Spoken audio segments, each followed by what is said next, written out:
Welcome to the Gyanvani. Now we are starting the third part of the chapter Nationalism in India. If you haven't watched the two parts through my channel, then first go and watch my two videos, part 1 the part 2, and come again to watch this part. Your first topic, non-cooperation and खिलाफत movement. तो यहाँ हम देखते हैं कि जैसे रोलक act के खिलाफ गांधी ने सत्याग्रह किया था, वो सफल रहा, सक्सेसफुल रहा, पर वो इतना वाइड स्प्रेड नहीं हो पाया जो पूरे देश को एक ही यूनाइट में ला सके। वो सिर्फ सिटीज एंड टाउन्स तक ही सीमित रहा। तो महात्मा गांधी जी ने यहाँ महसूस किया, फेल्ट किया कि एक देश को आज़ाद कराने के लिए ब्रॉड बेस्ड मूवमेंट की जरूरत है। इसीलिए महात्मा गांधी जी ने सबसे पहले इस बात पर फोकस शुरू किया कि कैसे हिंदू मुस्लिम्स को एक साथ लाया जाए और फुल पावर के साथ अंग्रेज़ों के खिलाफ खड़ा किया जाए। यहाँ पे गांधी जी को एक अवसर मिला जिसका नाम था खिलाफत इशू। चलो अब हम समझते हैं आखिर ये खिलाफत इशू था क्या।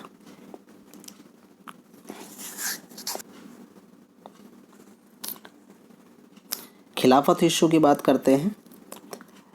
ये बात है फर्स्ट वर्ल्ड वॉर की। फर्स्ट वर्ल्ड वॉर में ऑटोमन टर्की की हार हो गई थी, जिस कारण से उनके बीच एक ट्रीटी हुई और ट्रीटी के कारण एक ऐसा रूमर्स लोगों में फैल गया कि वहाँ पर पूरी तरीके से जो ऑटोमन एम्पायर के ऊपर रूल चलाने वाले खलीफा की पावर को ख़त्म कर दिया जाएगा। खलीफा मतलब मैं समझा देता हूँ आपको। खलीफा मतलब होता है धर्मगुरु, इस्लामिक धर्मगुरु होता है, the spiritual head of Islamic world. इसको इंग्लिश में कैलिफेट बोला जाता है, जो लगभग सभी मुस्लिम कंट्रीज़ पर जिसका रूल चलता है। उसी के अकॉर्डिंग ये रिलीजियस एक्टिविटीज़ या रिलीजियस रूल चलाते हैं, उसे कैलिफेट बोला जाता है। तो उसी ट्रीटी के अगेंस्ट उसको डिफेंड करने के लिए इन्होंने एक कमेटी ऑर्गेनाइज की जिसका नाम था खिलाफत committee. This committee was formed in Bombay in March 1919 by the Ali brothers. The name of the Ali brothers was Shaukat Ali and Muhammad Ali. You can see the pictures of the Ali brothers in this video. Yes.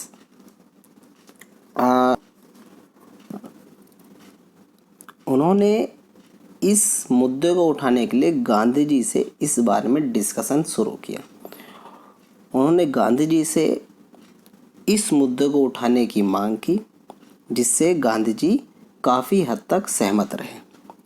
और गांधी जी शुरू से ही चाह रहे थे कि दोनों को unite करके एक मूवमेंट किया जाए। तो हम देखते हैं कि गांधी जी ने इसको एक अपॉर्चुनिटी की तरह लिया और यहाँ पे उनको मौका मिला कि कैसे वो हिंदू मुस्लिम दोनों को एक ही छतरी के नीचे ला सकते हैं।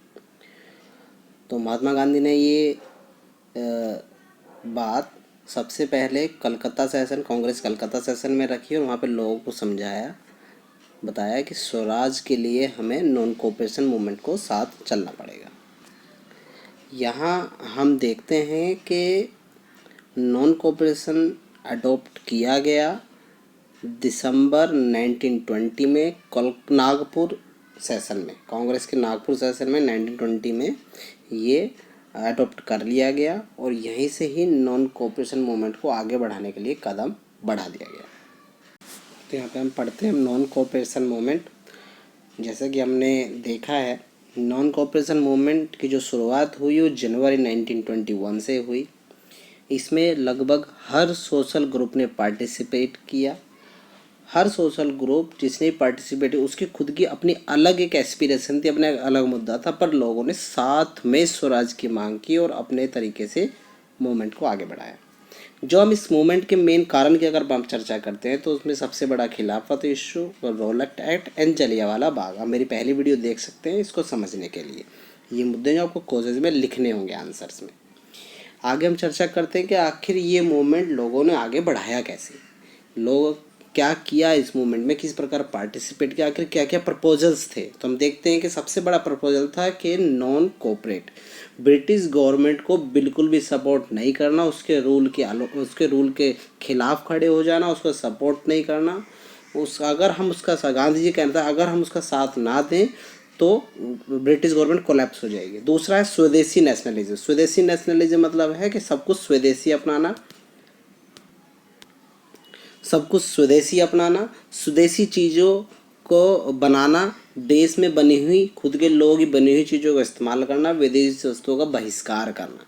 तीसरा है सरेंडर्ड गवर्नमेंट टाइटल्स। लोगों ने गवर्नमेंट टाइटल लौटा दिए, जो भी गवर्नमेंट किसी लोगों को सम्मानित करने के लिए या फिर किसी अच्छी चीज़ के लिए जो टाइटल्स देती थी वो लोगों ने वापस लौटा दिए, उसका बहिष्कार किया गया। बॉयकॉट सिविल सर्विसेज, लोगों ने सिविल जॉब छोड़ दी, आर्मी की जॉब छोड़ दी, पुलिस छोड़ दी, पुलिस लोगों ने पुलिस में जाना छोड़ दिया। Court and legislative council, school and foreign goods सब त्याग दिए, सबका बॉयकॉट किया। यहाँ पे देखते हैं if the British government use repression of full civil disorder campaign. अगर ये बोला गया कि अगर ब्रिटिश ने इसको दमन किया, इसका रिप्रेशन किया, तो उसके खिलाफ हम full fledge civil disobedience campaign चलाएंगे, जिसमें ब्रिटिश का स्वराज के लिए पूरी तरीके से उसका बहिष्कार कर दिया जाएगा। यहाँ पर देखते हैं हम, इस पिक में भी दिखाया गया है कि स्टूडेंट्स ने कॉलेज स्कूल जाना छोड़ दिया, टीचर्स ने रिज़ाइन दे दिए, लोगों ने रिज़ाइन दे दिया, इस तरह से आगे बढ़ाया गया। तो यहाँ पे हम देखते हैं कि कैसे ये मूवमेंट आगे बढ़ा। Different with in the movement, अलग अलग जगह पर कैसे कैसे इसने पकड़ बनाई।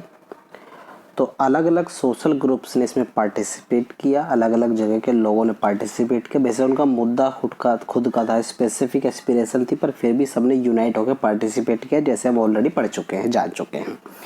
चलिए, the movement in the town, शहरों में जो इसकी कंडीशन थी, अगर हम शहरों की बात करें तो शहर में अधिकतर वो लोग रहते हैं जो मिडिल क्लास फैमिली से रिलेट होते हैं, या जो जॉब करने वाले होते हैं, पढ़ने वाले होते हैं, स्कूल जाने वाले होते हैं, कॉलेज जाने वाले होते हैं। उन्हीं लोगों ने इस मूवमेंट का कार्यभार अपने हाथों में लिया और आगे बढ़ चढ़ कर पार्टिसिपेट किया। यहाँ हम देखते हैं कि मूवमेंट जो स्टार्ट हुआ वो मिडिल क्लास फैमिली ने इसमें सबसे ज़्यादा बढ़ चढ़ कर पार्टिसिपेट किया, स्पेशली सिटीज़ के अंदर। स्टूडेंट्स ने यहाँ पर कॉलेज जाना छोड़ दिया, गवर्नमेंट स्कूल जाना छोड़ दिया, लॉयर्स ने प्रैक्टिस करना छोड़ दिया, टीचर्स ने जॉब छोड़ दी, हेडमास्टर्स ने भी जॉब छोड़ दी, अधिकतर लोगों ने रिज़ाइन दे दिया। लॉयर्स की बात करें, लॉयर जो प्रैक्टिस करते थे गवर्नमेंट कोर्ट में, वहाँ पर उन्होंने प्रैक्टिस करना बंद कर दिया, आगे की पढ़ाई बंद कर दी। ठीक है, ओके। जैसे कि लिखा हुआ है, lawyers gave up their practice in the council elections were boycotted in most provinces except Madras. के अलावा जो प्रोविंशियल इलेक्शन थे वो त्याग दिए गए, बॉयकॉट कर दिए गए। फॉरेन गुड्स को बायकॉट किया गया, बहिष्कार किया गया, उसको खरीदना बंद कर दिया गया। लिक्विड शॉप्स पे बंद कर दी गई, उसको खोलने नहीं दिया गया। फॉरेन क्लॉथ्स जलाए गए, सबके सामने जलाए गए, उसका होली का जलाई गई, कहने का मतलब ये है। चलो, इसका इफेक्ट क्या हुआ? सबसे बड़ा इफेक्ट हुआ कि फॉरेन क्लॉथ्स की जो इंपोर्ट एक्सपोर्ट था वो घट गया, वो खरीद बढ़ गया, लगभग आधा हो गया। देखो 102 करोड़ टू 57 करोड़ पर आ गया वो उसकी वैल्यू। उस वक्त मर्चेंट्स ट्रेडर्स ने फॉरेन सामान को खरीदना और बेचना बंद कर दिया, फॉरेन ट्रेड बंद कर दिया गया। प्रोडक्शन ऑफ इंडियन टेक्सटाइल जो मिल था और हैंडलूम, हाथ का जो काम था जो भारतीय करते थे, वो बहुत तेजी से बढ़ा। चलो आगे देखते हैं इसमें ऑब्स्ट्रक्शन फेस्ड, क्या क्या बाधाएं लोगों को फेस करनी पड़ी। यहाँ हम देखते हैं खादी क्लॉथ जो था वो लोगों के लिए एक्सपेंसिव था, क्योंकि उसका प्रोडक्शन उतना ज़्यादा नहीं था, और प्रोडक्शन जो मील थी वो उतना ज़्यादा बना नहीं पा रहे थे, और गरीब लोग उसको खरीद नहीं पा रहे थे। ये सबसे बड़ी प्रॉब्लम थी जो लोगों के सामने फेस हुई। दूसरी प्रॉब्लम जो उन्होंने फेस की वो था कि जो इंडियन एजुकेशनल सिस्टम थे वो बहुत स्लो थे, और वो उस पकड़ बना नहीं पा रहे थे, मेंटेन नहीं कर पा रहे थे, और इसलिए उन्होंने ब्रिटिश को जो बायकॉट किया, पर उसको जो उसके बदले में एजुकेशन मिलनी चाहिए थी वो इंडियन नहीं दे पा रहे थे इंडियन स्कूल्स और इंडियन एजुकेशनल इंस्टीट्यूशंस। तो यहाँ पे हम देखते हैं rebellion in the country side, मतलब कि सिटीज़ के बाहर भी हम देखते हैं कि मूवमेंट ने अपनी पकड़ बनाई। हम ये देखते हैं कि सिटीज़ से बाहर the non cooperation movement spread to the countryside, बाहर भी फैला। It drew into its for the struggle of peasant tribal, ये स्पेशली पीजेंट्स एंड ट्राइबल्स में फैला और इसका डेवलपमेंट, और उन्होंने अपने तरीके से इस मूवमेंट को आगे बढ़ाया। यहाँ हम देखते हैं कि उनका जो मुद्दा था वो किसानों का ज़्यादा बड़ा मुद्दा था। किसान ताल्लुकदारों के द्वारा किए जाने वाले अत्याचारों से परेशान थे, उनके टैक्स से परेशान थे। और सबसे बड़ा एग्जाम्पल हम लोग अवध में देखते हैं। अवध में अगर हम देखते हैं तो पीजेंट्स जो थे उनके एक लीडर थे जो सन्यासी थे, उनका नाम था बाबा रामचंद्र। उन्होंने इस मूवमेंट को लीड किया और वो लेबर क्लास के लिए आगे बढ़े और उनकी वर्किंग के लिए आगे बढ़े, उनके खिलाफ आवाज़ उठाई। इसमें हमने देखा कि the movement here was against taluqdar. Taluqdar क्या करते थे, उनसे ज़्यादा पैसों की डिमांड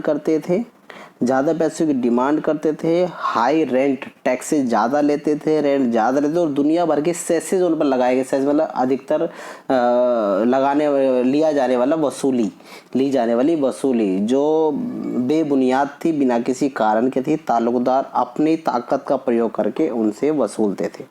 तीसरा जो पॉइंट जो सबसे कि लोगों को बेकार करना पड़ता था। बेकार मतलब होता है कि बिना पेमेंट के काम करना, लोग बिना पेमेंट के काम करते थे, बेकार करते थे। तो यहाँ पे पीजेंट्स ने मूवमेंट शुरू कर दिया। उनकी मेन डिमांड थी कि रेवेन्यू ख़त्म कर दिया जाए, बेकार ख़त्म कर दिया जाए और उनका सामाजिक तौर पर बहिष्कार किया जाए। अवध में हम देखते हैं कि अवध की बात करें, ताल्लुकदारों पर अब लोगों ने अटैक करना शुरू कर दिया, उनको लूटा गया, बाजार में लूटे गए। जो भी ग्रेन मिलता था, जो भी मिलता था उनको लूट लिया था तो अपने साथ लाया जाता था। लोकल लीडर्स ने ये अनाउंस कर दिया है, लोगों को बता दिया कि गांधी जी ने नॉन कोऑपरेशन मूवमेंट शुरू कर दिया और उन्होंने मना कर दिया है कि कहीं पे भी टैक्स ना दिया जाए, टैक्स देने की ज़रूरत नहीं है। यहाँ पर हम देखते हैं कि नाई धोबी बंद का ऐलान कर दिया गया, जिसमें पंचायत द्वारा एक ऑर्गेनाइजेशन बनाई गई जिसके तहत जमींदारों के, लैंडलॉर्ड्स के ना तो कपड़े धोए जाएंगे, ना ही उनके बाल काटे जाएंगे, ना ही उनकी सफाई की जाएगी। इस तरीके से ये मूवमेंट को अंजाम दिया गया।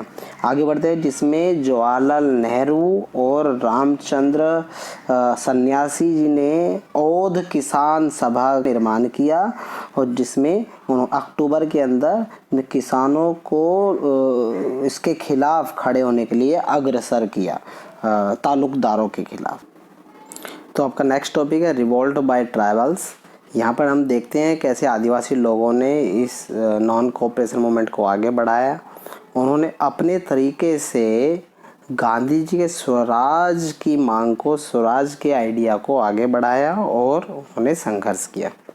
हाँ, हम ये देखते हैं उनके मुद्दे अलग थे, उनकी लड़ाई लड़ने के कारण अलग थे। चलो इस पर हम चर्चा करते हैं। ये बात है गुडेन हिल्स ऑफ आंध्र प्रदेश की। आंध्र प्रदेश में कुछ आदिवासी लोग थे जिन्होंने गोरिल्ला मूवमेंट शुरू किया 1920 में। गोरिल्ला क्या होता है, जंगलों में छुपकर लड़ने की कला होती है। उस मूवमेंट को शुरू किया अंग्रेज़ों के खिलाफ।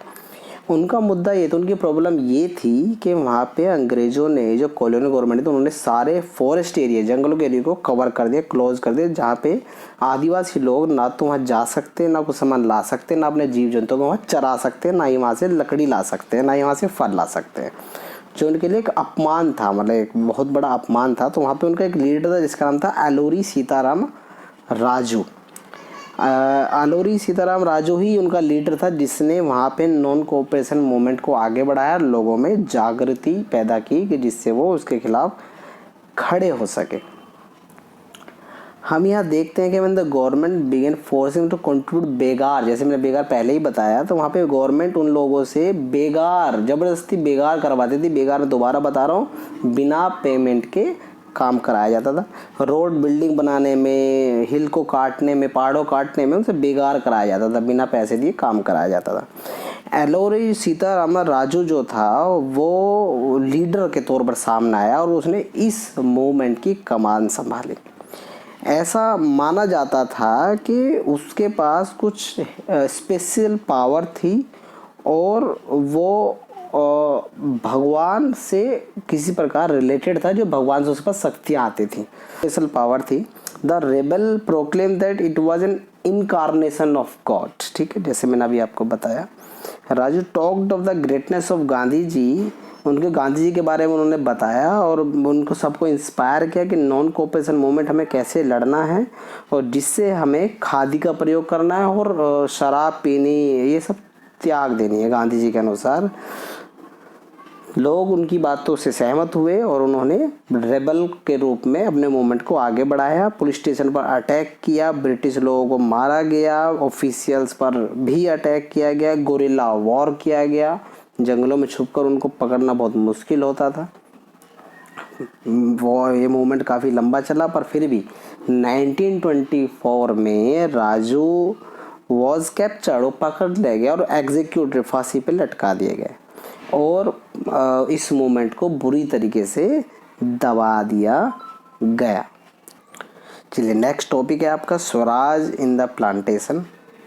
प्लांटेशन की अगर बात करें तो चाय के बागानों की बात करते हैं। चाय के बागान में भी ये इस मूवमेंट ने अपनी पकड़ बनाई। चाय के बागान स्पेशली अगर हम बात करें तो आसाम में बात करते हैं, तो वहाँ पे जो प्लांटेशन वर्कर्स थे उनकी बहुत प्रॉब्लम थी, वो अपनी फ्रीडम चाहते थे। वहाँ के जो वर्कर्स थे उनको ज़बरदस्ती प्लांटेशन में काम कराया जाता था, चाय के बागान में काम कराया जाता था, तो उनको घर नहीं जाने दिया जाता था। वे एक तरह से बंधुआ मजदूर की तरह वहाँ काम कर रहे थे। तो वो अपनी आज़ादी मांग रहे थे, वो आज़ाद होना चाहते थे। During the act of inland immigration the workers were not permit to leave the tea gardens without any permission. देखो ये उनको जाने नहीं दिया जाता, तो उनसे लगभग 16-16 घंटे अपने काम कराया जाता था और वहीं पे उनको ज़बरदस्ती रोका जाता था। कुछ ऐसे लोग जो 6-6 महीने 1-1 साल से अपने घर ही नहीं गए थे।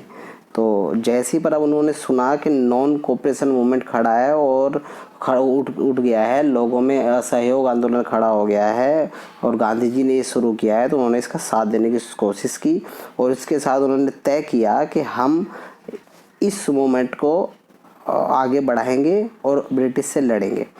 यहाँ पर उन्होंने डिसाइड किया कि वो वहाँ से भाग जाएंगे, विरोध करेंगे अंग्रेजों को और वहाँ से भाग जाएंगे। पर क्या हुआ, उनको पुलिस ने पकड़ लिया और उनको बुरी तरीके से पीटा। यहाँ पे आपका लास्ट है चौरी चौरा 1922। चौरी चौरा में क्या हुआ, ये मूवमेंट अग्रेसिवली आगे बढ़ा। जो गांधी चाहते कि नॉन वायलेंटली आगे बढ़े, पर ऐसा हुआ नहीं, ये वायलेंस में तब्दील हो गया। तो वहाँ पे एक हादसा हुआ जिसमें जो चौरा चौरी गोरखपुर में कुछ विद्रोहियों ने मशाल लेकर आगे बढ़े और उन्होंने एक पुलिस स्टेशन को आग लगा दी। जिसमें इस पुलिस स्टेशन में 22 पुलिसमैन मारे गए और 3 सिविलियन मारे गए। जिसके बाद गांधी जी को ये बुरा लगा और उनको आघात पहुंचा है, कैसे ये मूवमेंट एक हिंसात्मक मूवमेंट में तब्दील हो गया, वायलेंट हो गया। तो गांधी जी ने इसलिए इस मूवमेंट को कॉल ऑफ कर दिया, वापस बुला लिया और वहीं पे इस मूवमेंट को रोक दिया गया। तो यहाँ पे ये टॉपिक आपका ख़त्म होता है। आगे हम नेक्स्ट पार्ट में ज़रूर इसके आगे की हम बताएंगे कैसे इसके बाद भी मूवमेंट शुरू रहा, सिविल डिसोबीडियंस मूवमेंट शुरू किया गया। अगर आपको ये वीडियो पसंद आई है तो प्लीज़ इस वीडियो को लाइक करें, शेयर करें, सब्सक्राइब करें। मैं वीडियो डालता रहूँगा। धन्यवाद।